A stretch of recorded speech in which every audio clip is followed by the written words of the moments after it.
Hello students, welcome to my YouTube channel. I am Neha Singh and today I am going to discuss the first chapter of Rainbow Part 2 Indian Civilization and Culture written by Mahatma Gandhi.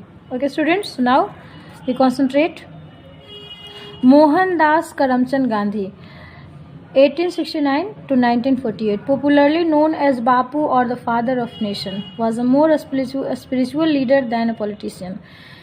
इसका मतलब क्या हुआ students? Mohandas Karamchand Gandhi जिन्होंने Indian civilisation and culture को लिखा है, भारतीय सभ्यता और संस्कृति, है ना, तो वो जो है पॉपुलरली नोन एज बापू, वो जो है बापू के रूप में, उनका नाम क्या था? बापू। उन्हें हम लोग बापू के रूप के नाम से जानते थे। उनका जन्म जो है 1869 में हुआ और डेथ 1948 में हुआ था और उन्हें राष्ट्रपिता के नाम से जाना जाता है।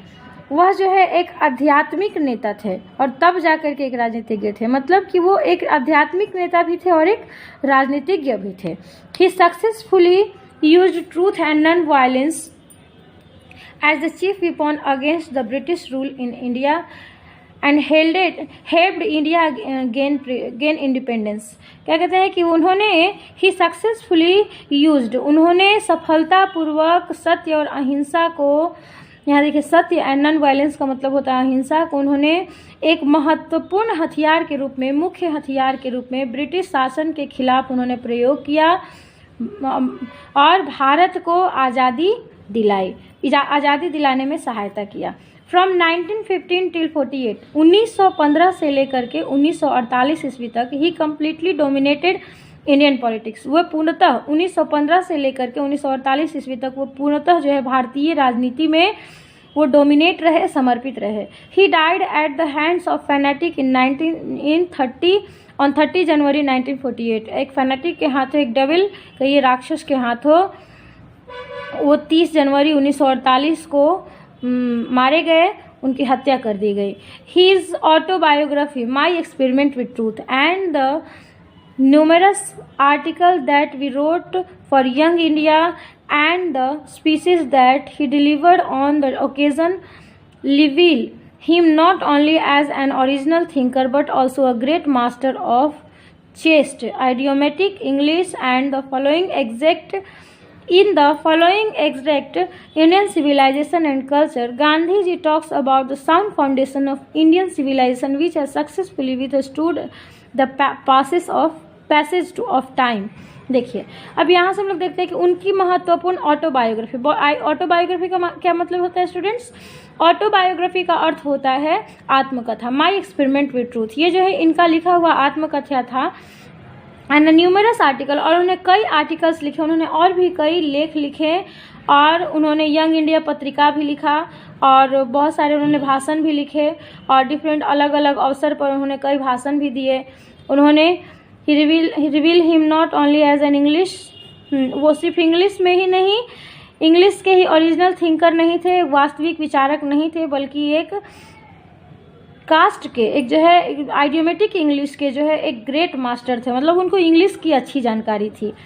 इन द फॉलोइंग एग्जैक्ट जो प्रस्तुत उद्धरण है इंडियन सिविलाइजेशन एंड कल्चर, भारतीय सभ्यता और संस्कृति, जो एक उद्धरण है। Gandhi ji talks about sound foundation of Indian civilisation which has successfully withstood the passage of time.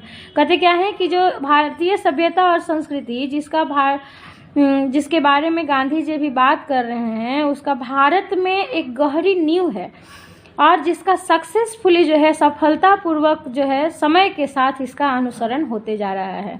The western civilization which had the tendency to privilege mass materiality cannot match the Indian civilization that elevates the moral beings। कहते क्या है कि जो western civilization है, जो पाश्चात्य सभ्यता है, वो किसी भी सूरत में, किसी भी हाल में उसके जो विचार हैं, टेंडेंसी का मतलब होता है विचार, उसके जो सोच है और जो उसकी भौतिकतावादी जो विचारधारा है, वो कैन नॉट मैच, कहते हैं कभी भी मैच नहीं कर सकता है किससे? The Indian civilization that elevates the moral beings, जो भारतीय सभ्यता से जो हमेशा नैतिकता को बढ़ावा देता है, नैतिक गुणों को बढ़ावा देता है। कौन? भारतीय सभ्यता और संस्कृति। लेकिन वेस्टर्न सिविलाइजेशन जो है, पाश्चात्य सभ्यता जो है, इन सब चीज़ों से काफ़ी दूर है। ओके स्टूडेंट्स, आगे है, अब हम लोग चैप्टर को एक्सप्लेन करेंगे। इधर जो था ये इंट्रोडक्शन था गांधी जी के लाइफ से रिलेटेड, और जो भी उन्होंने अपने लाइफ में किया उसका जो एक ट्रेलर था, छोटी सी एक उसकी नॉलेज थी आप लोगों के लिए। अब आगे जो है चैप्टर, तो इस चैप्टर में देखिए बाबू यहाँ पे बताया जा रहा है कि भारतीय सभ्यता और संस्कृति, जिसे हम लोग आज के ज़माने में सभी लोग ये मानते हैं कि ज़माना बदल गया है ना, अब हमें बदलते ज़माने के साथ बदलना चाहिए। आगे देखते हैं हम लोग स्टूडेंट्स। देखिए तो ऊपर ये इंट्रोडक्शन था गांधी जी के जीवन से संबंधित कुछ, और जो उन्होंने अपने देश के लिए किया, एक उसका छोटा सा यहाँ पे इन्फॉर्मेशन दिया हुआ है। अब आगे जो है चैप्टर, तो इस चैप्टर में देखिए बाबू सबसे पहले ये बात बताई गई है कि भारतीय सभ्यता और संस्कृति जो है वो वर्ल्ड में सबसे अच्छी है। आज के ज़माने में आज जो यंग जनरेशन के जो लोग हैं, जो अपनी भारतीय सभ्यता और संस्कृति को भूल करके और पाश्चात्य सभ्यता और संस्कृति को जो अपना रहे हैं, उसी के बारे में इसमें वर्णन किया गया है कि हमारी भारतीय सभ्यता और संस्कृति जो है अच्छी है अनदर कल्चर्स के अकॉर्डिंग्स। क्यों? क्योंकि जितनी भी पाश्चात्य सभ्यता और संस्कृति हैं उसमें किसी न किसी रूप में कुछ कमियां हैं, उन कमियों के बारे में, और हमारे भारतीय सभ्यता और संस्कृति में क्या खूबियां हैं, क्या अच्छाइयां हैं, उसके बारे में हम लोगों को यहाँ जानना है, ताकि आज की जनरेशन में जो बच्चे ये कहते हैं कि ज़माना बदल गया है, बदलते ज़माने के साथ हमें भी बदलना चाहिए, तो ये सच अच्छी बात है, बदलना अच्छी बात है, लेकिन नैतिक मूल्यों का बदलाव, अपने आचरण का बदलाव, अपने सभ्यता और संस्कृति का बदलाव, ये गलत है। तो इसी के बारे में हम लोगों को वर्णन कर यहाँ पे सीखना है। गांधी जी इसी के बारे में वर्णन किए हैं कि हमें कैसे अपने सभ्यता और संस्कृति को बचा करके रखना चाहिए और इसका अनुसरण करना चाहिए। ठीक है बाबू, तो हम लोग अब आगे चलते हैं चैप्टर को एक्सप्लेन करते हुए। तो यहाँ पर फर्स्ट देखिए पैराग्राफ है इसका कि I believe that civilization India has evolve is not to be beaten in the world. मुझे ऐसा विश्वास है, क्या कहते हैं कि मैं विश्वास करता हूँ, मुझे ऐसी आस्था है कि जो सभ्यता, द सिविलाइजेशन, वह सभ्यता जो भारत ने विकसित किया है, is not beaten in the world. Beaten का अर्थ यहाँ पर क्या होगा? निंदनीय। वह संसार में निंदनीय नहीं है। Nothing can be equal the seed sound by our ancestors. जो हमारे पूर्वजों के द्वारा जो हमारे देश में बीजारोपण किया गया है वह कहीं के बराबर नहीं है, इसके बराबर कुछ भी नहीं हो सकता है। रोम वेंट ग्रीस सेड, कहते क्या है? अब सभ्यता के बारे में बात कर रहे हैं कि पहले प्राचीन सभ्यता में जो है रोम की सभ्यता, ग्रीस की सभ्यता, मेसोपोटामिया की सभ्यता, काफ़ी बहुत ही प्रसिद्ध सभ्यताएं थी। लेकिन क्या कहते हैं गांधी जी यहाँ पर कि रोम वेंट, रोम का भी आज कहीं आता पता नहीं है। ग्रीस सेड, ग्रीस भी जो है अपने Greece shared the same fate, और ग्रीस भी जो है अपने भाग्य में बट गया, है ना। The might of the pharaohs was broken, और जो राजा थे, मिस्र के राजाओं को फराउज कहा जाता था, तो जो राजाओं की जो ताकत थी वह भी आज टूट गई है। आज सभी लोग को देखने को मिल रहा है। Japan has become westernised, Japan तो पूर्णतः पाश्चात्य ही हो गया। Of China nothing can be said, और चाइना के बारे में कुछ कहा नहीं जा सकता है। But India is still somehow और अदर, लेकिन भारत आज हर स्थिति में किसी भी प्रकार से आज अडिग है। साउंड एट द फाउंडेशन, अपनी नींव पर जो है अडिग है, टिका हुआ है। The people of Europe learn their lesson from the writing of the men of Greece और Rome which exist no longer in their former glory.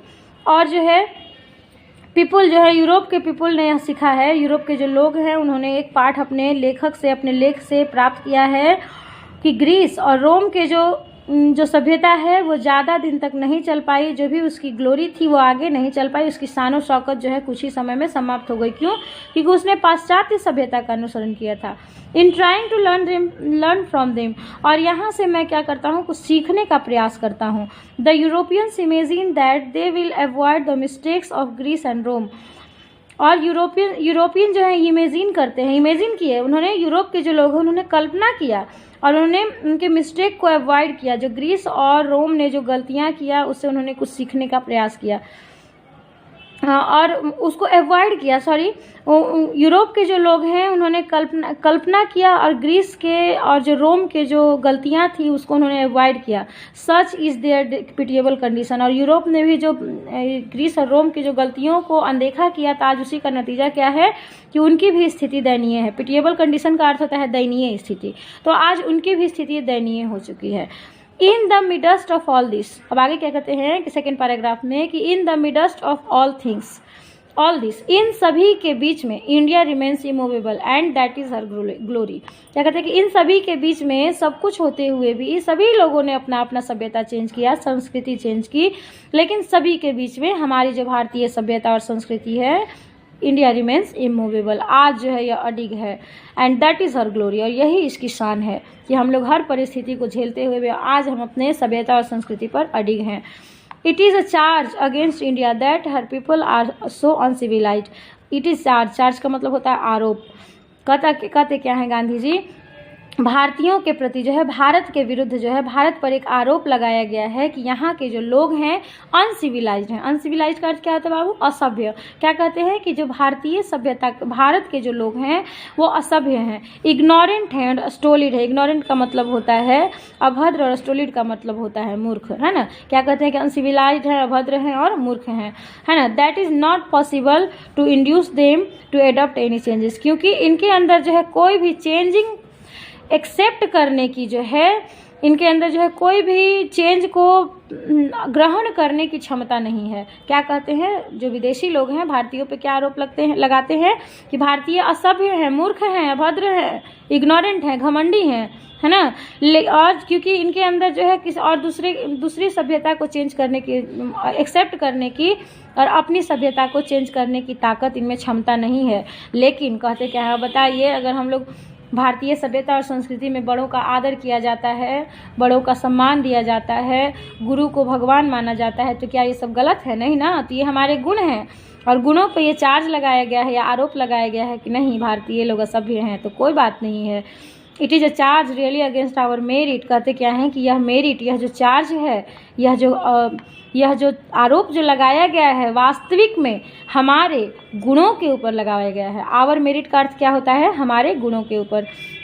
कहते क्या है गांधी जी कि ये जो चार्ज लगाया गया है कि भारतीय लोग असभ्य हैं, घमंडी हैं, मूर्ख हैं, तो ये सब जो है हमारे गुणों पर चार्ज लगाया गया है। What we have tasted and found true on the anvil of experience we dare not change। और हमने जो कुछ भी अनुभवों के अनावरण करके, एनविल ऑफ एक्सपीरियंस का अर्थ क्या हो गया?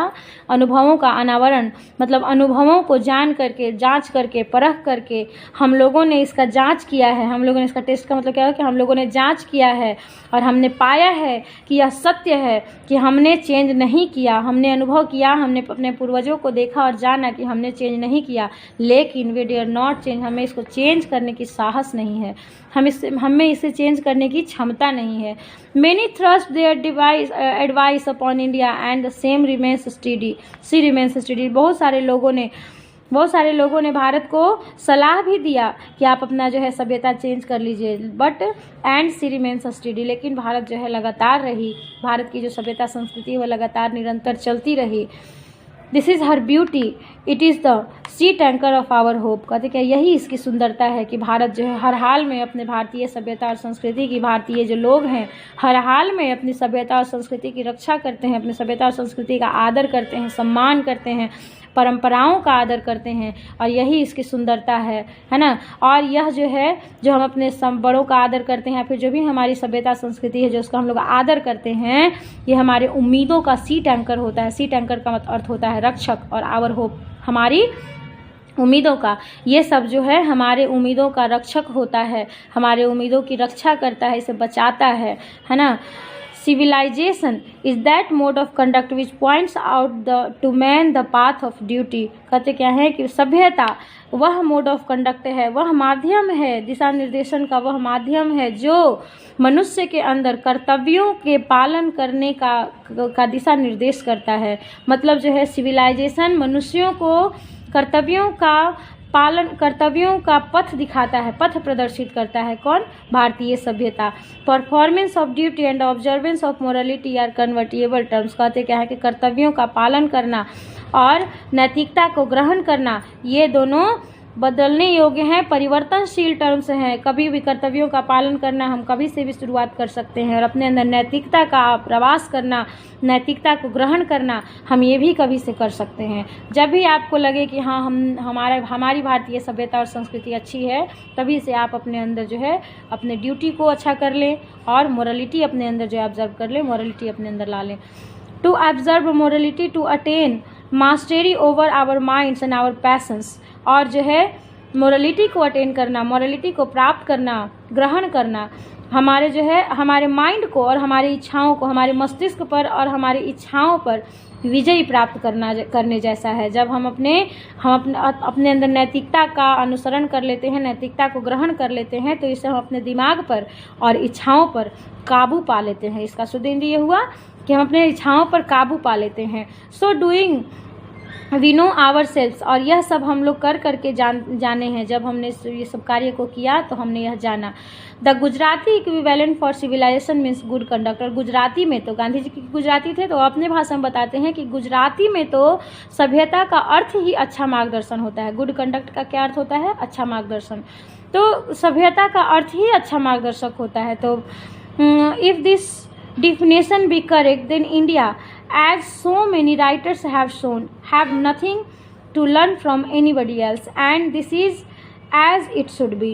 कहते क्या है कि और if this is definition to be correct, अगर इसका परिभाषा सही होता है, तब भारत के जो अनेकों राइटर्स हैं, कई जो लेखक हैं, उन लोगों ने यह दिखाया है, यह बताया है कि हमें जो है has nothing to learn from anybody else. हमें किसी भी चीज़ से, किसी भी व्यक्ति से कुछ विशेष सीखने की ज़रूरत नहीं है। जैसे आजकल के बच्चे जो हैं पाश्चात्य सभ्यता को, ज़माना बदल गए के चक्कर में अपने आप को इस कदर बदल ले रहे हैं कि उसके माता पिता भी उनको नहीं पहचान पा रहे हैं।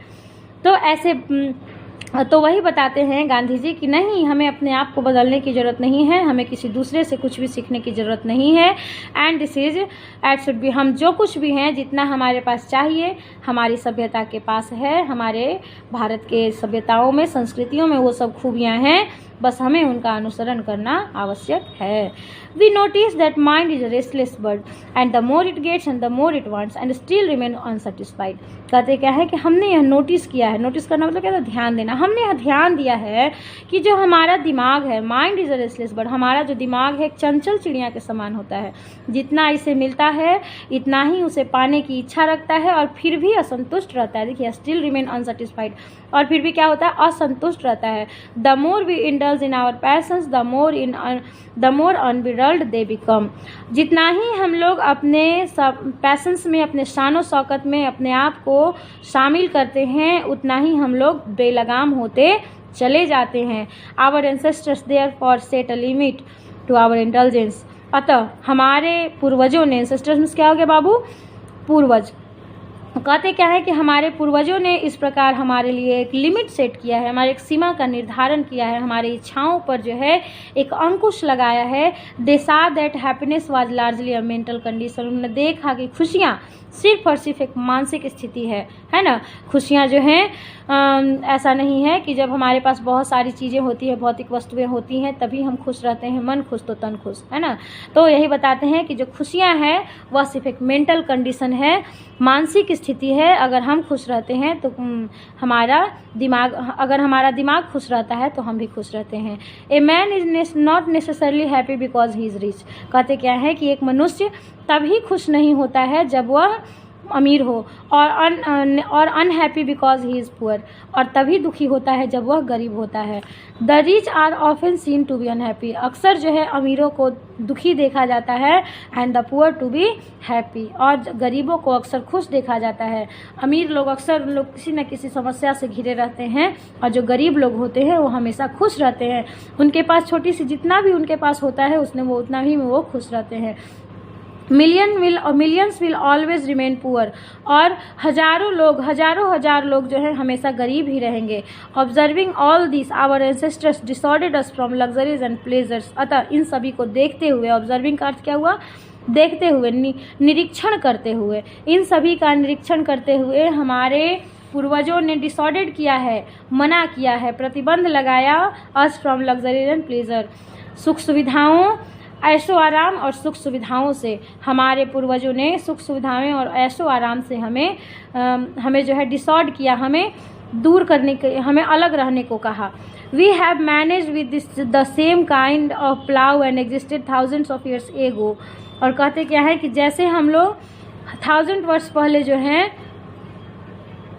1000 years पहले जो है हम लोग प्लाव पर जो है निर्भर रह करके, खेतों पर निर्भर रह करके जैसे हम अपना अस्तित्व जो है, अपना जीवन यापन करते थे, वैसे ही आज भी हमें रहने की ज़रूरत है. We have retained that same kind of cottages that we had in former times और and our indigenous education remain the same as before.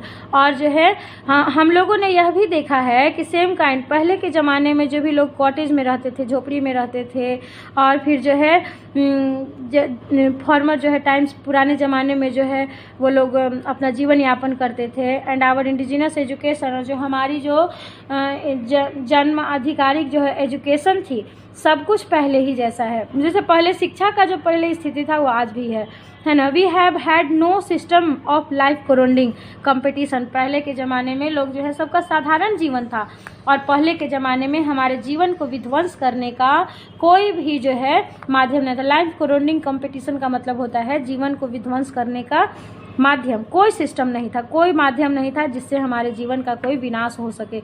Is followed his own occupation और trade and charges a regular वेग.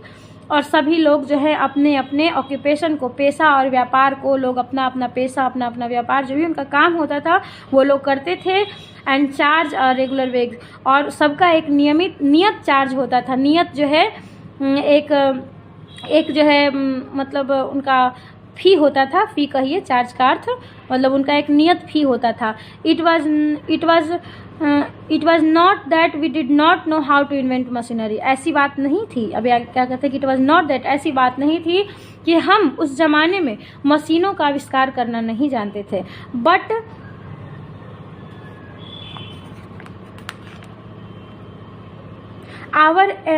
Our forefathers knew that. क्या बात है कि ऐसी बात नहीं थी कि हम पुराने ज़माने में जो है मशीनों का आविष्कार करना नहीं जानते थे, लेकिन हमारे पूर्वज जानते थे. फोरफादर्स का मतलब क्या हो गया, पूर्वज, है ना. हमारे पूर्वज जानते थे, न्यू भी टू आया है, knew that if we set our hearts after such things we would become slave and lose our moral fibre. कहते क्या थे कि हमारे पूर्वज जानते थे कि अगर हम लोग अपना मन इन सब चीज़ों के पीछे लगा देंगे तो हम इनके गुलाम हो जाएंगे और हम अपना चरित्र, हम अपना आचरण खो देंगे. They therefore, after due deliberation, decided that we should only do what we could with our hands and feet.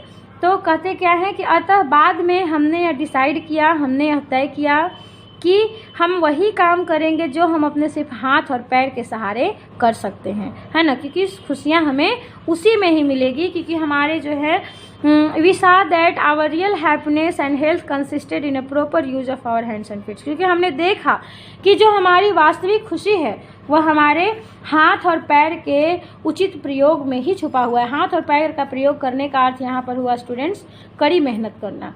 कहने का अर्थ क्या हुआ गांधी जी का कि हमने यह देखा कि जो भी व्यक्ति कड़ी मेहनत किया वही व्यक्ति आज के ज़माने में कभी भी, अभी या उस ज़माने में भी कभी वो खुश था, उसके बाद वह खुश नहीं था. जो भी व्यक्ति ऐशो आराम के पीछे भागा वो व्यक्ति कभी भी खुश नहीं रहा, न उस ज़माने में और ना ही आज ही. They further reasoned that large cities were the snare and the useless encumbrance and the people would not be happy in them. हाँ, आगे वो कहते हैं, गांधी जी आगे ये बताते हैं और कारण के साथ बताते हैं कि जो बड़े बड़े शहर हैं, large cities where a snare, बड़े जो शहर हुआ करते थे वो एक जाल का रूप होता था, एक जाल, एंड यूजलेस इनकम्बरेंस, और एक बेकार का बोझ होता था. जो बड़े बड़े शहर थे वो आज भी है, बाबू। आज भी ऐसा है कि जो बड़े बड़े शहर हैं वहाँ पर बेकार का बोझ है, सब शहर के लोग जो है बस खाने पीने में ही तबाह रहेंगे, कोई एक्स्ट्रा वर्क हो ना हो, लेकिन रात दिन जो है उनका बस घर का ही काम करने में जो है सब लोग परेशान रहते हैं, वो लोग एक्स्ट्रा वर्क नहीं कर पाते हैं। तो क्या हुआ, एक बेकार का यूजलेस अनकम्बरेंस हो गया ना, and that people would not be happy in them. और वहाँ के लोग फिर भी खुश नहीं हैं, किसी को कुछ ना कुछ होते ही रहता है, किसी का हमेशा किसी न किसी का तबीयत खराब होते ही रहेगा। That there would be gangs of thieves and robbers, है ना, that there would be gangs of thieves and robbers. आप लोग ये चीज़ भी देखे होंगे कि शहर में ही ज़्यादा होता है, जितना डकैती हो गया या फिर जितना भी गलत काम हो गया वो सब शहर में ही ज़्यादा होता है। गांव में ये सब उतनी वैसी अभी खास बात नहीं है, जो भी बैड वर्क है ये सब अभी शहरों में ही होता है। Thieves and robbers, prostitutions and vice flourishing in them, and that poor men would be robbed by rich men. They were therefore satisfied with a small villages.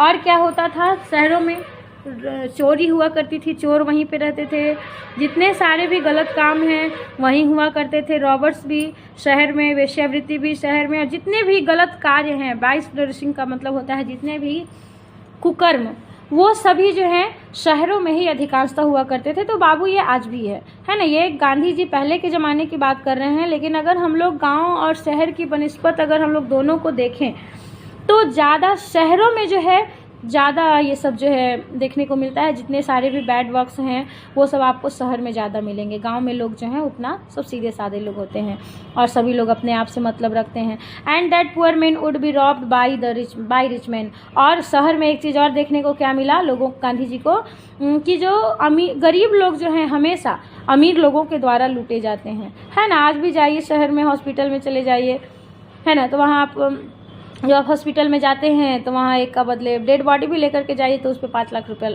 लगा देता है, सब डॉक्टर लोग चार्ज लगा देते हैं कि आप पहले इतना जमा करिए, पेशेंट का कंडीशन सीरियस है, छोटा भी प्रॉब्लम है तो बड़ा कंडीशन बताएंगे। तो क्या हो रहा है, ऐसे बेचारा गरीब आदमी जो है वो कहीं ना कहीं से खेत बेचे, ज़मीन बेचे, कहीं ना कहीं से करके उसको देगा, क्योंकि उसको अपने परिवार की जान बचानी है। तो क्या हो रहा है, अमीर लोग गरीब लोग को लूट रहे हैं, है ना। तो ये सब बातें आज भी हैं। They were therefore satisfied with small villages. तो अतः अंत में गांधी जी क्या कहते हैं कि अतः हमारे जो पूर्वज थे वो छोटे से गांव में ही संतुष्ट थे। अब है 8 paragraph. They saw that kings and their swords were inferior to the swords and of ethics, and they therefore held the sovereigns of the earth to be inferior to the rishis and fakirs। आप पिछले ज़माने में देखे होंगे, पहले के ज़माने में जब आप पुराने जब ग्रंथ वगैरह फिर रामायण महाभारत देखते होंगे तो उसमें दिखाया गया है कि राजाओं के जो तलवार थे, the kings and their swords, राजाओं के तलवार आचरण के तलवार के आगे जो है, जिनके पास आचरण था उसके आगे सब इन्फेरियर थे, मतलब फीके थे, सब नीचे थे। मतलब आप देखे होंगे कि राजा महाराजा के यहाँ भी जब ऋषि महर्षि आते थे पुराने ज़माने में तो उनको ऊंचा स्थान दिया जाता था, उनका आदर सत्कार किया जाता था, उनको देवतुल्य पूजा की जाती थी। And they therefore held sovereigns of the earth. और जितने भी संसार के, पृथ्वी के जितने भी सत्ताधारी थे, सभी ऋषि और महर्षि के आगे सब जो है इन्फेरियर थे। मतलब ऋषि और महर्षि को लोग ज़्यादा मानते थे, सब उनको ज़्यादा आदर करते थे। A nation with the constitution like this are fitter to teach other than to learn from others. अब यहाँ हमारा जो देश है, एक राष्ट्र, और यहाँ का जो कॉन्स्टिट्यूशन है, संविधान, इसके जैसा फिट और भी कहीं कोई संविधान नहीं है ये टीच करने के लिए। हमें भारतीयों को और अन्य लोगों को भी सिखाने के लिए भारतीय संविधान और भारतीय संस्कृति से अच्छा कुछ भी नहीं है। यह फिटेस्ट है, फिटर भी नहीं कहिए बाबू, ये फिटेस्ट है। Indian civilisation in Indian constitution is the fittest in the world, है ना। This nation has courts, lawyers, had courts. अब पास्ट की बात कर रहे हैं कि दिस नेशन हैड कोर्ट्स। पहले के ज़माने में भी इस राष्ट्र में कोर्ट्स थे, सभा थी, है ना, लॉयर्स भी थे, डॉक्टर्स भी थे। पहले के ज़माने में वकील भी हुआ करते थे, वैद्य भी हुआ करते थे। But they were all with in bounds. लेकिन पहले के ज़माने में क्या बात थी कि सभी लोग अपने अपने बाउंड में थे, सभी लोग अपने अपने सीमा में रहा करते थे। जिनका जो लिमिट चार्ज होता था वही लेते थे। और कभी कभी तो देखते थे कि ज़्यादा गरीब है तो चलो कोई बात नहीं है, फ्री का भी इलाज कर देते थे। वकील हैं तो देखते थे कि अगर व्यक्ति निर्दोष है तो उसका फ्री में ही जो है और गरीब है, कुछ नहीं कर पाएगा, तो उसको जो है लोग फ्री में भी जो है उसके लिए केस लड़ जाते थे। लेकिन आज के ज़माने में क्या ऐसी बात है? नहीं, क्योंकि ये सभी लोग जो है पाश्चात्य सभ्यता का अनुसरण करते जा रहे हैं। इसी वजह से तरह तरह की समस्याएं हमारे साथ उत्पन्न होते चली जा रही हैं। Everybody knew that these profession were not particularly superior, क्योंकि सभी लोग जानते थे, उस ज़माने में सभी लोग जानते थे कि व्यक्तिगत रूप से कोई भी प्रोफेशन का अर्थ क्या हो गया? पेशा। कोई भी पेशा, जो डॉक्टर या फिर जो भी लॉयर या फिर कुछ भी हो, जो भी था, वो सब अपने आप में कोई भी सुपीरियर नहीं था। सभी एक दूसरे की सहायता के लिए बने हुए थे। Moreover this vakils and vaids did not rob people, और यहाँ तक कि वकील या फिर वैद एक लोगों को लूटते नहीं थे। उस ज़माने में एक खास बात क्या थी कि जो लोग हैं, वो जो वैद थे, वकील थे, वो सब जो है लोगों को लूटते नहीं थे। They were considered people's dependent, और उस ज़माने में सभी लोग एक दूसरे से स्वतंत्र थे, इंडिपेंडेंट थे। सभी लोग जो हैं उस ज़माने के सभी लोग एक दूसरे पर डिपेंड थे। डिपेंड्स का मतलब क्या था? निर्भर थे, आश्रित थे। सभी को लगता था कि चलिए आज मेरे यहाँ किसी का तबीयत खराब होगा तो हम डॉक्टर साहब के यहाँ चले जाएंगे, किसी का पढ़ाना हो, मेरे बच्चे को पढ़ाना हो तो शिक्षक के यहाँ चले जाएंगे, किसी का कोई शिक्षक थे, कोई डॉक्टर थे, सब लोग कुछ न कुछ थे और सब लोग एक दूसरे की मदद करते थे। और पहले प्राचीन ज़माने में तो और भी गाँव में लोग बहुत ही मिलजुल करके रहा करते थे। एक मतलब उनके बीच में एक स्नेह था। नॉट देयर मास्टर, ना कि उनके मास्टर थे। लेकिन आज के ज़माने में वही जो हम लोग जो पाश्चात्य सभ्यता का अनुसरण करते चले जा रहे हैं, तो इसी में थोड़ा सा दिक्कत आ गया है। और दिक्कत क्या है कि लोग जो है डॉक्टर के यहाँ जाए तो डॉक्टर अपने आप को मास्टर ही समझेंगे, है ना, वो पेशेंट का वैल्यू नहीं देंगे। या फिर और भी बहुत सारे ऐसे चले जाइए, अधिकारी के यहाँ चले जाइए कुछ काम के लिए, तो वो लोग भी जो है लोगों का आदर नहीं करेंगे, अपने आप को मतलब मास्टर समझने लगे हैं लोग। लेकिन पहले वाले ज़माने में ऐसी बात नहीं थी, सभी लोग सबका आदर करते थे। जस्टिस वाज टोलेबरी फेयर, और जो है न्याय जो था वो पूर्णतः स्वतंत्र था, एकदम स्वच्छ था। फेयर का मतलब क्या हो गया बाबू? स्वच्छ। तो जो पुराने ज़माने में जो था, जो न्याय था वो पूर्णतः स्वच्छ था। कोई किसी तरह पक्षपात न्याय नहीं था, है ना जी। जो सही होता था उसको सज़ा, जो सही होता था उसको न्याय मिलता था, जो गलत होता था उसको सज़ा सुनाई जाती थी। The ordinary rule was avoid courts, और सामान्यतः जो साधारण जो बात हुआ करती थी वो तो कोर्ट तक अवॉइड ही होता था, कोर्ट में पहुंचता ही नहीं था। लोग इधर ही पंचायती वगैरह कर करके उसको सुलझा देते थे। There were no touts to lure people into them, और उस जमाने में टॉट्स का मतलब होता है दलाल और ल्योर मतलब होता है उलझाना। लोगों को उलझाने के लिए, लोगों को फंसाने के लिए कोई भी दलाल नहीं हुआ करता था। This evil too was noticeable only in and around capitals, और ये सभी थोड़ी बहुत जो बुराइयां थी वो कभी कभी राजधानियों के आसपास देखने को मिलती थी। कारण ये था, राजधानियों के आसपास देखने का कारण ये था कि जो है जो अंग्रेज आए थे तो उनकी जो थोड़ी बहुत जो बैड हैबिट्स थे वो राजधानी के लोगों में कुछ कुछ आ गया था, इसलिए थोड़ी बहुत जो कमियां थी वो वहीं पर देखने को मिलती थी। वो भी सीख करके ही, यूरोपीय सभ्यता को सीख करके ही, जो कुछ लोग कैपिटल में जो खराब हुए, जो उनके अंदर कुछ कुछ इविल्स आए, तो वो सब अंग्रेजी सभ्यता को देख करके ही, है ना। The common people lived independently and followed there agricultural occupation, जो सामान्य लोग थे वो सभी लोग जो हैं स्वतंत्र रूप से रहते थे, और सभी लोग जो कृषि का व्यवसाय था उसे लोग अनुसरण करते थे, स्वतंत्र रूप से अनुसरण करते थे। दे एंजॉयड ट्रू होम रूल, और वे लोग सच्चे गृहस्थ जीवन का आनंद लेते थे। पुराने ज़माने में जो लोग थे वो सच्चे गृहस्थ जीवन का आनंद लेते थे। आगे है paragraph 9। The Indian civilization as described by me has been also described by वोटेरिज।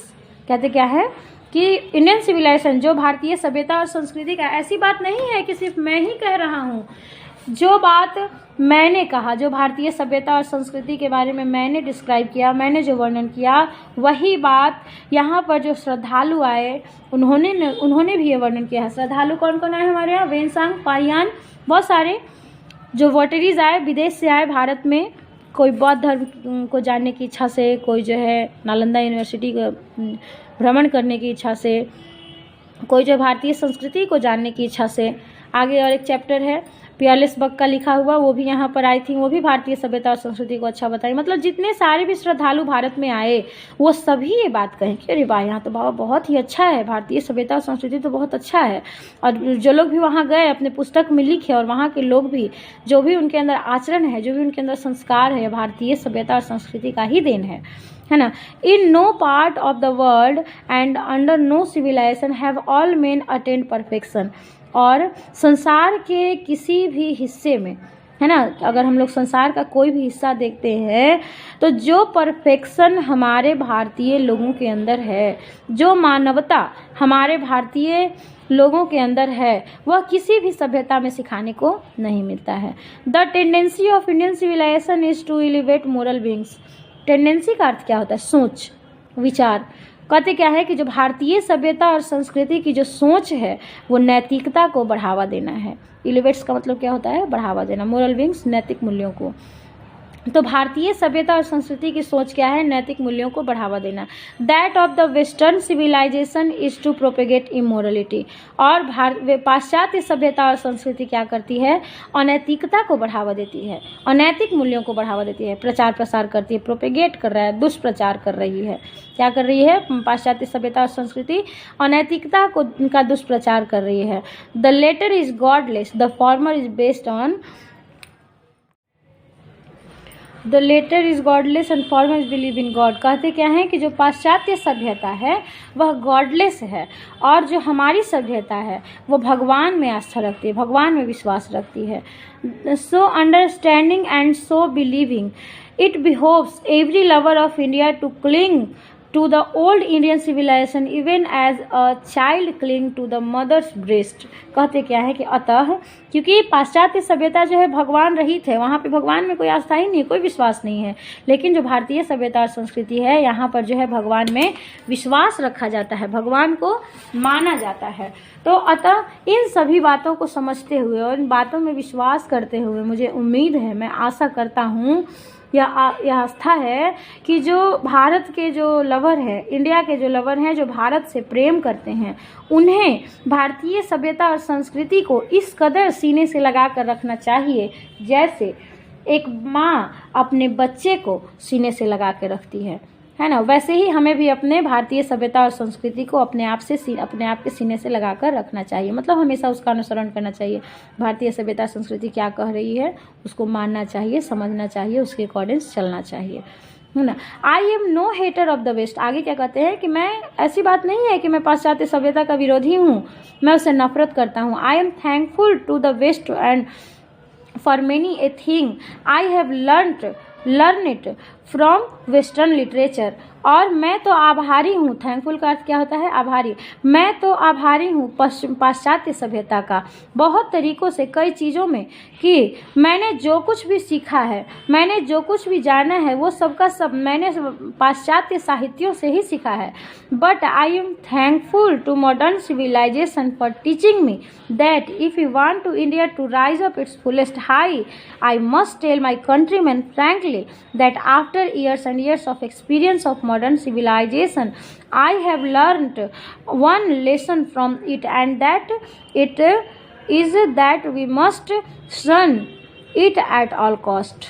आगे क्या कहते हैं कि लेकिन मैं आभारी हूँ पाश्चात्य सभ्यता का, आधुनिक सभ्यता का मैं आभारी इसलिए नहीं हूँ क्योंकि उससे मैंने अच्छी अच्छी बातें सीख करके और मैंने उसको अपने जीवन में अनुसरण किया, बल्कि इस बात को सिखाने के लिए कि उसने, आधुनिक सभ्यता ने मुझे यह बात सिखाया कि दैट मतलब क्या होगा कि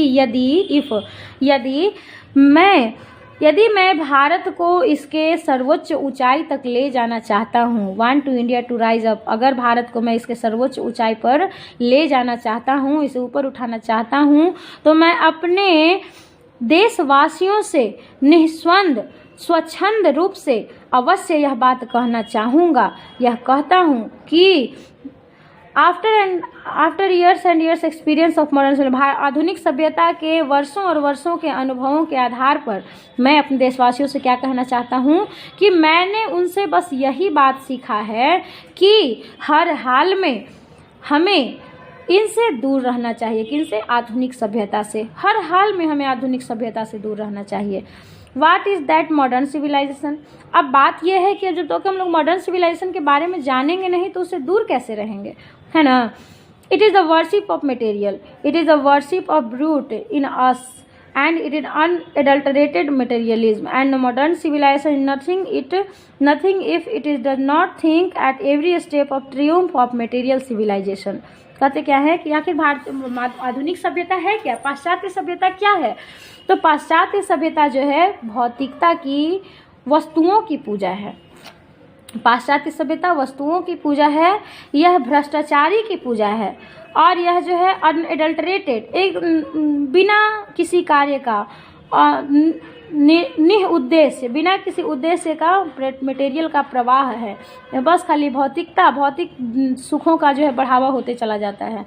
and modern civilisation nothing if, और जो है यहाँ मॉडर्न सिविलाइजेशन कुछ नहीं है, बस हर स्टेप पर मटेरियल की विजय हो गई, मटेरियल खरीदा गया, वस्तु खरीदा गया, मशीन खरीदा गया, तो समझ जाइए कि यह जो मॉडर्न सिविलाइजेशन की विजय हो गई, यही है मॉडर्न सिविलाइजेशन। लेकिन हर हाल में मशीनों को भी हर बार यूज़ करना क्या उचित है? नहीं, है ना। It is perhaps necessary if not useless to weigh the merits of the two civilisations. संभवतः यह अनावश्यक है कि हम लोग जो है किसी के बारे में कुछ कहें या फिर कुछ भी कहें, ये हमारे लिए अनावश्यक है। अब हम जो है दो सभ्यताओं का अगर हम लोग तुलना करते हैं तो वह जो है, और हम अपनी सभ्यता को बार बार बेस्ट बताते हैं, दूसरे को हम लोग खराब बताते हैं, तो ये अच्छी बात नहीं है। ये बोलते हैं कि अननेसेसरी, अनावश्यक है। It is likely that the West has evolved a civilization suited to its climate and surroundings। आगे क्या कहते हैं कि मैं जो हूँ ये नहीं कह रहा कि भारतीय सभ्यता अच्छा है और वेस्टर्न सिविलाइजेशन खराब है। मैं तो बस ये कह रहा हूँ कि जो भारतीय सभ्यता और जो दूसरे सभ्यता के बारे में तुलना करने से बेहतर है कि मैं ये बात बताऊं कि जो वेस्टर्न सिविलाइजेशन है वो वहाँ के क्लाइमेट के अनुसार सूटेड है, वो वहाँ के जलवायु के अनुसार फिट बैठता है। And similarly we have a civilisation suited for our condition, और जो हमारी सभ्यता और संस्कृति है वो हमारे अनुसार सूट करती है। And both are good in their own respective spheres, और दोनों अपने क्षेत्र में अपने अपने जलवायु के अनुसार, अपने अपने परिस्थिति के अनुसार दोनों अपने अपने जगह पर अच्छे हैं, है ना। क्योंकि देखिए अब होता क्या है कि अब जैसे कि अंग्रेज लोग जब इंडिया में आए तो बियर पीने लगे, वो लोग बियर पीते थे, अब बियर के देखा देखी जो है इंडिया में भी लोग जो है ड्रिंक करना स्टार्ट कर दिए। लेकिन यूरोपवासी ड्रिंक करते हैं, आज भी करते हैं, तो उनका एक कारण है। कारण क्या है कि वहाँ पर बहुत अधिक ठंड पड़ती है, और ठंड पड़ने की वजह से उन लोगों को अपने इंटरनल वार्मथ के लिए जो है उन्हें बियर का प्रयोग करना पड़ता है। लेकिन इंडिया में तो ऐसी कोई बात नहीं है, यानी कि इंडिया में तो बियर की कोई ज़रूरत नहीं है, ड्रिंक की कोई ज़रूरत नहीं है, है ना। तो हुआ ना, वहाँ का जो क्लाइमेट है वहाँ के लिए सूट किया, और यहाँ का जो क्लाइमेट है यहाँ के अकॉर्डिंग सूट है, तो हम लोग दूसरे का अनुसरण क्यों करें। ठीक है, आगे देखते हैं। The distinguishing characteristic of modern civilisation in an indefinite multiplicity of human wants. और हम लोग अगर मॉडर्न सिविलाइजेशन की आधुनिक सभ्यता का अगर हम लोग अनुसरण करते हैं, उनके डिस्टिंग्विशिंग करते हैं, विभेद करते हैं, उसका विश्लेषण, डिस्टिंग्विशिंग का अर्थ क्या हो गया, विश्लेषण करना। तो अगर हम उसका विश्लेषण करते हैं तो एक बात देखते हैं कि जो मॉडर्न सिविलाइजेशन है, आधुनिक सभ्यता है, मनुष्य के इच्छाओं की असीमितता है, असीमिता, अनिश्चित जो है बढ़ते चले जाएगा, है ना। The characteristic of ancient civilization is an imperatively restriction upon and strict regulating of this wants. लेकिन यही जो है भारतीय सभ्यता, हमारी जो प्राचीन सभ्यता है, उसका कैरेक्टरिस्टिक क्या है, उसका जो है गुण क्या है कि वह जो है इन सभी इच्छाओं पर रेस्ट्रिक्शन करता है, उन सभी इच्छाओं को कंट्रोल करता है ना, उसे रोकता है। द मॉडर्न और western insatiableness arises really from a want of living faith in future restraint and therefore also in divinity। और कहते क्या है कि मॉडर्न और वेस्टर्न सिविलाइजेशन जो है वास्तविकता निश्चित रूप से जो है मॉडर्न सिविलाइजेशन, आधुनिक सभ्यता जो है मनुष्य के अंदर एक जैविक आस्था को विकास करने से रोकता है, और भविष्य में उनके अंदर दैवीयता को आने से भी रोकता है। द रिस्ट्रेन एन एंशिएंट और eastern civilisation arises from a belief obtain a spite of ourselves in a future state and the existence of divine power। लेकिन यही जो ईस्टर्न सिविलाइजेशन है, जो एंशिएंट सिविलाइजेशन है, प्राचीन सभ्यता जिसको कहिए, पूर्वी सभ्यता कहिए, देवीय सभ्यता कहिए, भारतीय सभ्यता कहिए, है ना। तो यह सब क्या करता है, यह भगवान में बिलीव करता है, भगवान में आस्था रखता है, एक विश्वास रखता है। इन सभी के बावजूद भी यह भविष्य में मनुष्य के अंदर एक डिवाइन पावर को, एक दैवीय ताकत को विकसित करता है। आगे आते हैं हम लोग पैराग्राफ 14 में।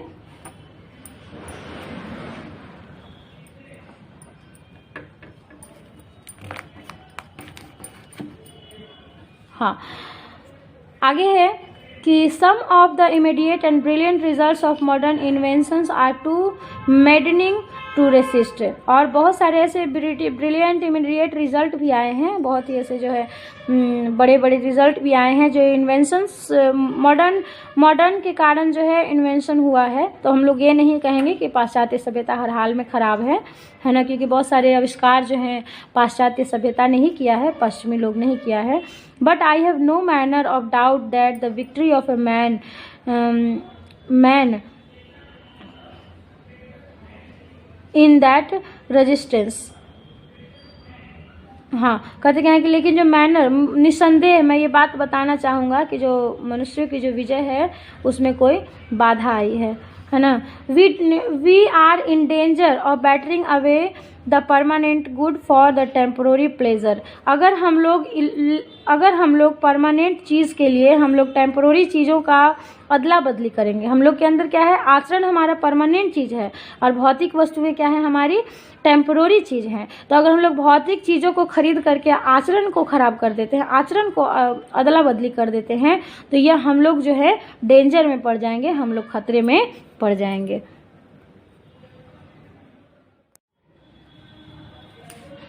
अब next paragraph 15। Just as the West they have made wonderful discoveries in these things material, similarly Hinduism has made still more marvelous discoveries in things of religion, of the spirit, of the soul। कहते क्या है कि देखिए western civilization ने क्या किया कि बहुत सारे वंडरफुल डिस्कवरीज किए, थिंग्स का, मटेरियल का, बहुत सारे वस्तुओं का, बहुत सारे भौतिक वस्तुओं का उन्होंने खोज किया। उसी प्रकार हिंदुइज्म ने, जो हिंदुस्तानी लोग हैं, हिंदुस्तान के जो लोग हैं, उन्होंने बहुत सारे अद्भुत सुंदर चीज़ों का उन्होंने खोज किया धर्म के क्षेत्र में, आध्यात्म के क्षेत्र में, अपने आत्मा के लिए, अपने आत्मा के क्षेत्र में, धर्म के क्षेत्र में, अध्यात्म के क्षेत्र में भारतीयों ने भी अपना बहुत सारा खोज किया। But we have no eye for these great and fine discoveries. लेकिन हमारे पास जो है इन सभी को देखने के लिए, इन महान महान आविष्कारों को देखने के लिए, बहुत सारे आविष्कारों को खोज को देखने के लिए हमारे पास आंखें नहीं हैं। We are dazzled by the material progress at that matter western science has made. हम तो ये जो हमारे जो पाश्चात्य विज्ञान ने जो कुछ मेड किया है, जो कुछ भी बनाया है, बस हम लोग मटेरियल का जो प्रोग्रेस किया है उसी के चकाचौंध में हम लोग आज गुम हैं, हम लोग खोए हुए हैं, है ना। I am not in A mode of the progress. ऐसा नहीं है कि मैं जो हूँ इस प्रोग्रेस से उदास हूँ, नाखुश हूँ। In fact it almost seems as the god of gone is his wisdom has prevent India from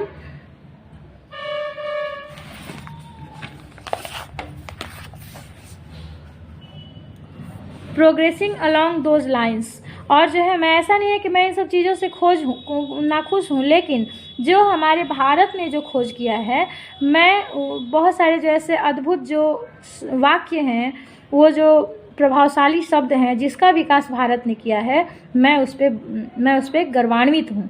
so that it might fulfil it's special mission of resisting the onrush of materialism.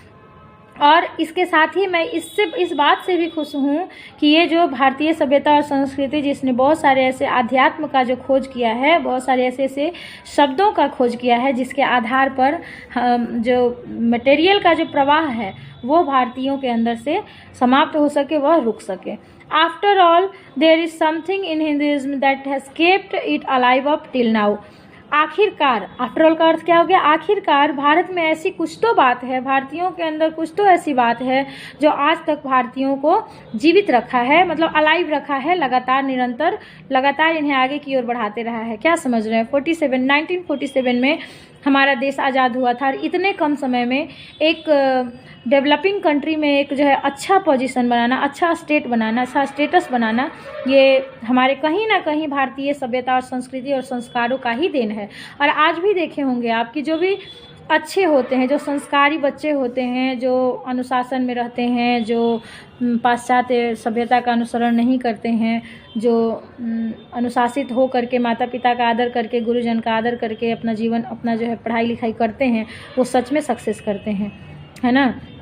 तो एक खास बात है भारतीयों के अंदर, it has witness of the fall of Babylonian, Syrian, Persian, Egyptian civilization, इन सभी का गवाह। विटनेस का अर्थ क्या हो गया? गवाह। बेबीलोन सभ्यता जो कि उसका पतन हो गया, सीरियन सभ्यता का पतन हो गया, पर्शियन सभ्यता का पतन हो गया, इजिप्टियन सभ्यता का, सबका जो है पतन हो गया। Cast a look around you, और अपने आस पास चारों तरफ देखिए। एक ज़माना था जब बेबीलोन का सभ्यता, मिस्र का सभ्यता, ये सब काफ़ी फेमस था, लेकिन आज आप अपने आसपास नज़र डाल के देखिए, क्या कहीं रोम के बारे में आप जानते हैं? क्या आप ग्रीस के बारे में? Where is Rome? Where is Greece? Rome कहाँ है? ग्रीस कहाँ है? Can you find today anywhere that Italy of Gibbon? क्या आप गिबॉन के, इटली के गिबॉन को क्या आप कहीं देख सकते हैं? जो बड़े बड़े सम्राट थे इटली के, उनको क्या आप कहीं, उनका कहीं भी प्रमाण देखने को है? नहीं है। और rather the ancient Rome, for Rome was Italy, आज रोम नहीं है, इटली एक भले ही देश हो गया है, लेकिन रोम आज भी नहीं है। रोम एक राजधानी के रूप में रह गया, लेकिन रोम एक सभ्यता के रूप में था। Go to Greece, where is the world famous Attic civilisation? अब ग्रीस जाके देख लीजिए, वहाँ का जो एक संसार में जो प्रसिद्ध सिविलाइजेशन था वो कहाँ है? देन कमिंग टू इंडिया, अब भारत में आइए। Let one go through the most ancient record and then look around you and you would be constraint to say, और तब जो है आप भारत में आइए और रिकॉर्ड देखिए, और देख करके तब आप ये बात कहेंगे, yes I see here ancient civilisation still living, और आप ये कहेंगे कि हाँ, भारत में मैंने देखा कि यहाँ की सभ्यता आज भी जीवित है, आज भी लोग इसका अनुसरण करते हैं। स्टार्टिंग में ही बात किए थे कि भारत में आज भी लोग जो हैं, बच्चे अपने गुरु का आदर करते हैं, माता पिता को भगवान मानते हैं, गुरु को भगवान मानते हैं, है ना। बहुत सारे ऐसी चीज़ें हैं जिसमें वो लोग आस्था रखते हैं, विश्वास रखते हैं, और अपने जीवन में उसका अनुसरण भी करते हैं।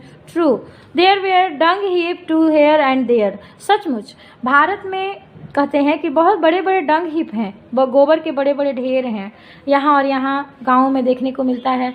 But there are rich treasures buried under them, लेकिन इस जो गोबर के जो हीप हैं उसमें बहुत बहुत बड़े बड़े खजाने छुपे हुए हैं।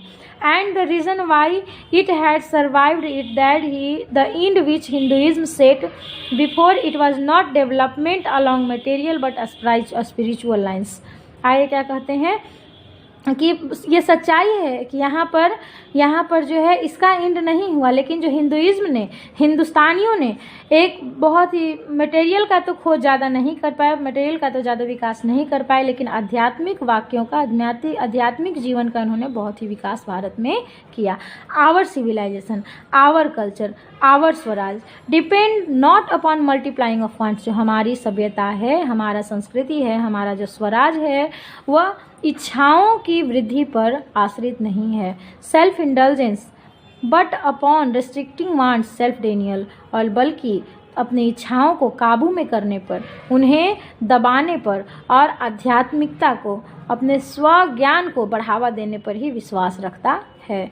European civilisation is no doubt suited for Europeans, but it will mean ruin for India if we endeavor to copy it। कहते क्या है कि यूरोपियन सिविलाइजेशन, जो यूरोप की सभ्यता है, वहाँ के लिए निस्संदेह, नो डाउट, वहाँ के लिए, यूरोपियन लोगों के लिए वहाँ सूट करता है, उनके लिए अच्छा है, लेकिन इट विल मीन रुइन, लेकिन अगर हम लोग India, if we endeavour to copy it, अगर भारत के लोग इसका, यूरोपियन सभ्यता को अनुसरण करने का प्रयास करते हैं, तो निश्चित रूप से वे बर्बाद हो जाएंगे। और सही बात है, देख लीजिए आज के ज़माने में जिनके यहाँ ड्रिंक आ गया, जिनके यहाँ शराबी लोग आ गए, उनका पूरा जनरेशन ख़राब हो जाता है ना। पाश्चात्य सभ्यता का तो अनुसरण किया उन्होंने, लेकिन क्या हुआ, उनका अगली पीढ़ी खराब। पिता क्या करेगा, पूरा खेत बेच करके पी जाएंगे, है ना, और बच्चा आगे क्या करेगा पता नहीं, है ना। तो क्या हुआ, वेस्टर्न सिविलाइजेशन का जो असर था वो क्या किया, एक परिवार को बर्बाद कर दिया। जिनके यहाँ गैम्बलिंग की आदत लग जाती है, जिनके यहाँ गलत काम का आदत लग जाता है, गार्जियन खराब हो गए, बच्चे खराब हो गए, तो उनका अगला जनरेशन खराब हो जाता है। तो वो सब कहाँ से आता है? वही पाश्चात्य सभ्यता से आता है। तो वही बताते हैं कि अगर भारत में यूरोपीय सभ्यता का अगर हम लोगों ने नकल किया तो सचमुच में हम लोग बर्बाद हो जाएंगे। This is not to say that we may not adopt and assimilate whatever may be good and capable to assimilation by us। अब आगे क्या कहते हैं कि this is not to say, ऐसी बात नहीं है, ऐसा मैं नहीं कहना चाहूँगा कि हमने जो कुछ भी जाना और जिसका हमने जो कुछ भी हमने अनुसरण किया वो सभी जो है गुड है ना, सभी जो है सार्थक है। As it is does not also mean that even of Europeans will not have a part of whatever evil might have crept into it। और ये भी मैं नहीं कहूँगा कि जो हमारे भारतीय सभ्यता के लोगों में जो है, जो भी इस तरह की जो बुराइयाँ, जो इविल्स हमारे आसपास रेंगने लगी है, उसमें यूरोपियंस का दोष है। हम नकल किए तो ये हमारी गलती है, उनकी कोई गलती नहीं है।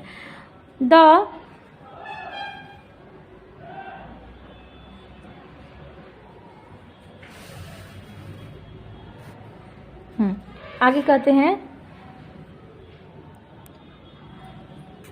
The instant search of material comforts and their multiplication is such an evil, and it make bold to say that Europeans themselves will have to remodel their outlook। और इन सभी को के अवलोकन के बाद, सर्च करने के बाद, खोजने के बाद, मटेरियल कंफर्ट को खोजने के बाद और उनके मल्टीप्लिकेशन ऑफ सच, और इस तरह की जो उनके जो मल्टीप्लिसिटी हैं, जो भी इनका जो मतलब जो भी इनके इविल्स था इनके अंदर जो भी बढ़ा है ना, तो मैं एकदम स्पष्ट रूप से यह कहना चाहूँगा, मैं ये कहता हूँ कि यूरोपियन सभ्यता, यूरोपियन लोगों को अपना आउटलुक में, अपने जो है रहन सहन के स्तर में चेंज करने की, रीमॉडल मतलब कि उसको पुनः से निर्माण करने की ज़रूरत है। If they are not to perish under weight of the comforts to which they are becoming slaves। और अगर वो लोग ऐसा नहीं करेंगे तो दिन प्रतिदिन मटेरियलिज्म के गुलाम होते चले जा रहे हैं। It may be that my reading is wrong but I know that for India to run after the golden fleece is to court certain death. और मैं जानता हूँ, लेकिन मैं जानता हूँ कि भारत में ऐसा होना है ना बहुत ही दुर्लभ है। भारत के लोगों के लिए इतना मशीनरी के पीछे भागना दुर्लभ है। वो लोग जब भी भागेंगे तो नैतिकता के पीछे ही भागेंगे, और ये सच्चाई है। आज जितने भी अच्छे लोग हैं, जितने भी बड़े पोस्ट पर काम करने वाले लोग हैं, उनके अंदर एक तो खास बात ज़रूर है कि वो लोग जो है सिविलाइज्ड होते हैं। इंडियन कल्चर को वो लोग बहुत मानते हैं। Let us engrave on our hearts the motto of the western philosopher. एक देखिए पाश्चात्य फिलोसोफर है, पश्चिमी देश का एक दर्शन शास्त्री हैं, फिलोसोफर हैं, उनका एक उद्देश्य है जिस बात को हम लोग अपने हृदय में बैठाना चाहेंगे, plane living and high thinking. सोचिए जरा, एक पाश्चात्य सभ्यता को अनुसरण करने वाले हैं और वो क्या कहते हैं, प्लेन लिविंग और हाई थिंकिंग, यानी कि सादा जीवन रखिए और उच्च विचार, plain living high thinking. Today it is certain that millions can not have high living and we have few who profess to do thinking for the masses। कहते क्या है कि लेकिन आज के ज़माने में ऐसे सर्टेन ही कुछ ही लोग हैं जो हाई लिविंग, बहुत ऐसे लोग हैं जो हाई लिविंग को जो है मेंटेन करते हैं, can not have high living, है ना, बट द फ्यू। और बहुत सारे ऐसे लोग हैं जो हाई लिविंग को फॉलो करते हैं और हाई थिंकिंग को फॉलो नहीं करते हैं। वो profess to the thinking for the masses, और सोचना उनका बहुत ही तो उनका जो है लो थिंकिंग हो गया है और हाई लिविंग हो गया है। तो उसी को चेंज करना है, प्लेन लिविंग करना है और हाई थिंकिंग करना है। Run to risk and vain search after high living of missing high thinking. और ये लोग क्या कर रहे हैं कि इस चक्कर में आज इस जो है जीवन के रेस में, जीवन के भाग दौड़ में ये लोग जो हैं अपने रहन सहन को ऊंचा करते जा रहे हैं और सोच को, विचारों को नीचा करते चले जा रहे हैं, तो उसको खोते चले जा रहे हैं, जो कि गलत है। Civilization in the real sense of term consists not to multiplication but in the deliberate and voluntary restriction of wants। जो इंडियन सिविलाइजेशन है, जो सभ्यता है, उसका मुख्य अर्थ यह होता है अपने मल्टीप्लिकेशंस को, अपने जो बढ़ती इच्छाएं हैं उसको काबू में करना, और अपने इच्छाओं, रेस्ट्रिक्शन ऑफ वांट्स, अपने जो है बढ़ती इच्छाओं को नियंत्रित करना, यही जो है सभ्यता का मेन मोटो होता है। This alone increases and promotes containment real happiness and capacity for service, और हमें अपने अंदर एक जो है संतुष्टि का भाव जो है प्रमोट करना चाहिए, बढ़ाना चाहिए, अपने अंदर इंक्रीज करना चाहिए, जो कि हमें वास्तविक सुख देगा और सेवा करने की क्षमता प्रदान करेगा। अब है last paragraph. A certain degree of physical harmony and comfort is necessary, but above a certain level of becomes hindrance instead of help.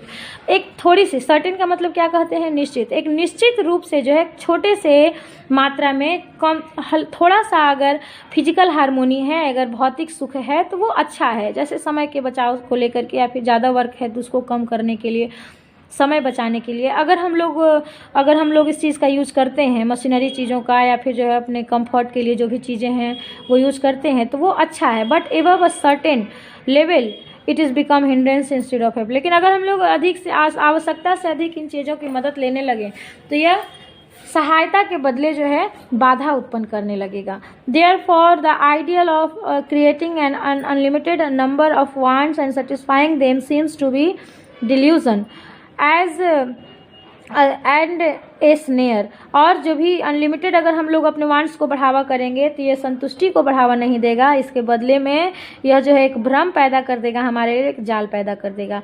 The satisfaction of one's physical needs, satisfaction जो है, संतुष्टि जो है एक व्यक्ति की भौतिक ज़रूरत है।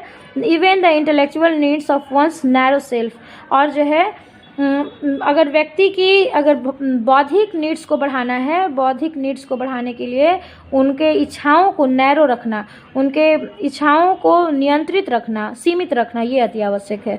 Must meet at a certain point of dead stop before the it degenerate into physical and intellectual voluptuousness. कहते क्या है कि हमारे अंदर जो है यह जो नैरो जो स्टेट है उसे हमारे अंदर क्या करना चाहिए, डिजेनरेट करना चाहिए, जो मतलब जो बैड थिंग्स है हमारे अंदर उसको डिजेनरेट करना चाहिए, और बौद्धिकता को, जो फिजिकल इंटेलेक्चुअल जो है उसको हमें बढ़ाना चाहिए।